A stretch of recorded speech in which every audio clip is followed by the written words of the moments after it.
Hi, my name is Bethany Lazarus, and this is the demonstration for Lab 3. We are drawing relational schema in Draw.io, and let's get started. So over here in entity relation, we will just use this table for our relation tables.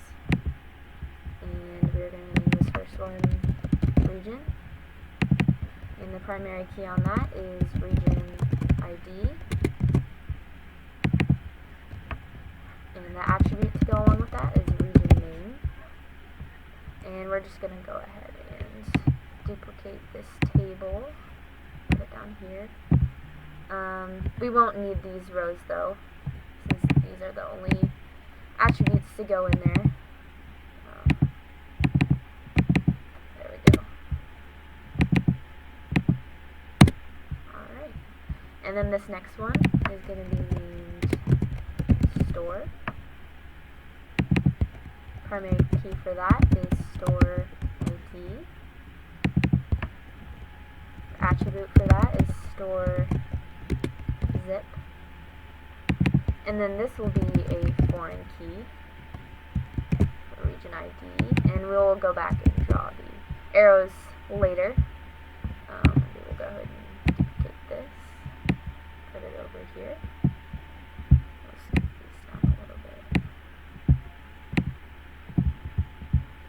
And keep in mind, all of these, all relationships in this relational schema are mandatory. All are one-to-many, except for one is many-to-many. And we will talk about that in a little bit, but this next one is going to be sales transaction. Primary key is transaction ID. And attribute transaction date. And then this foreign key right here will be store ID. And this one will also be a foreign key. It's customer ID, which we'll build another table for. Okay. And put it over here. So this table is named customer. Primary key is customer ID. Attribute is customer name. Customer zip. It's another attribute. And these are not foreign keys, so we'll have to get rid of those. No foreign keys on this one. So we will delete this. And then we will make another table. Okay, put this one in the middle.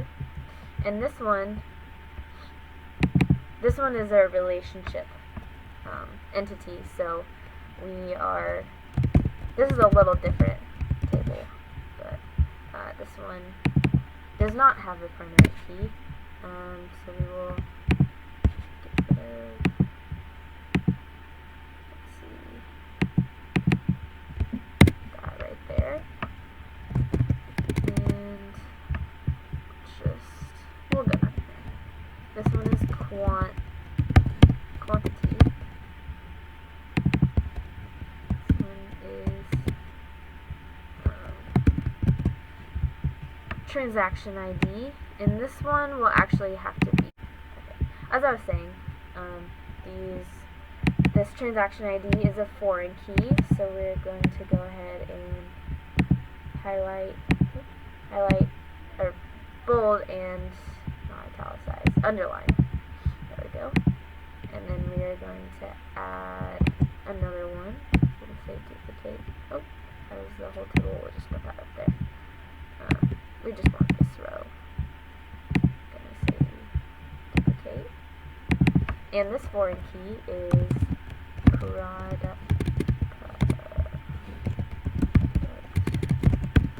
ID. Foreign key. And then this relation up here will be named product. So we have actually we'll go ahead and delete that. Delete the table.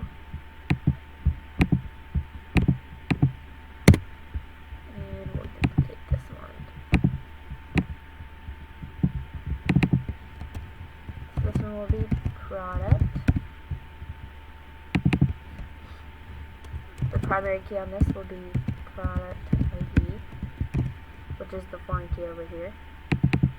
Attribute is product price. We'll duplicate this. Oh, meant to duplicate just the line. Product, oh, right here. Product name, and we will duplicate this again. This one will be category ID, which will be a foreign key.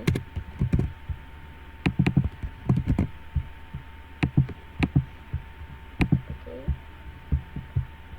I can move that up a little bit. And then this one will be vendor ID, which is also a foreign key.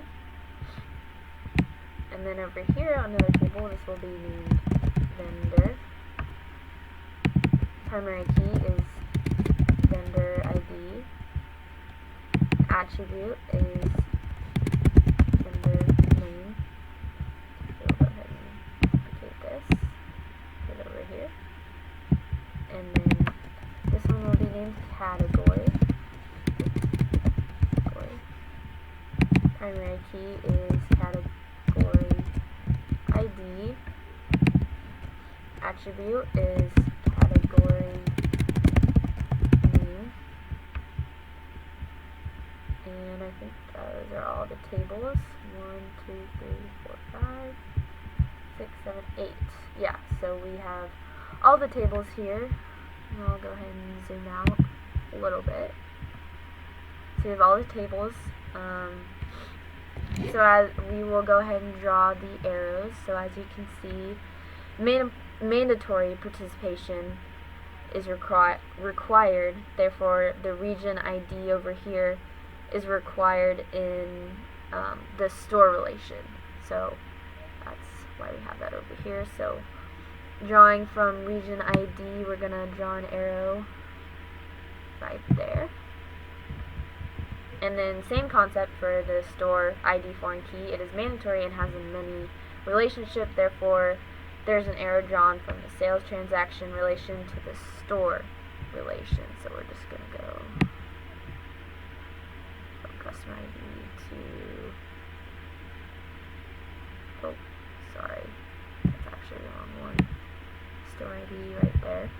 And then we'll just get rid of that. Customer ID will go over here. And then product ID will be drawn this way, over there. And then we're going to kind of cross over here, but it'll be drawn this way. And then vendor ID will need to be drawn right there. Category ID drawn right there. And I think that is it. Same concept over here as before.